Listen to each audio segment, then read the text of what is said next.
ஆண்டவனும் நானும் இங்கு அண்ணன் தம்பி கேளு புள்ள, அவனுக்கும் என்ன போல அப்பா அம்மா யாரும் இல்ல. ஆண்டவனும் நானும் இங்கு அண்ணன் தம்பி கேளு புள்ள, அவனுக்கும் என்ன போல அப்பா அம்மா யாரும் இல்ல. ஓடும் நதி ஒருத்தனுக்கு சொந்தம் இல்லை அம்மா, ஓடும் நதி ஒருத்தனுக்கு சொந்தம் இல்லை அம்மா.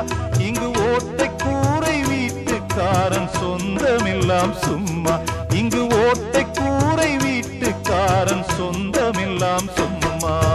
ஆத்துக்கு பக்கம் ஆத்துக்கு பக்கம் ஆத்து சுரக்கிற ஊத்துக்கு பக்கம் யாரோ வச்ச தென்ன, இது நம்பி இருக்குது மண்ண, இது தானாக வளர்ந்த மரம் பாரம்மா. ஒரு தாயாரு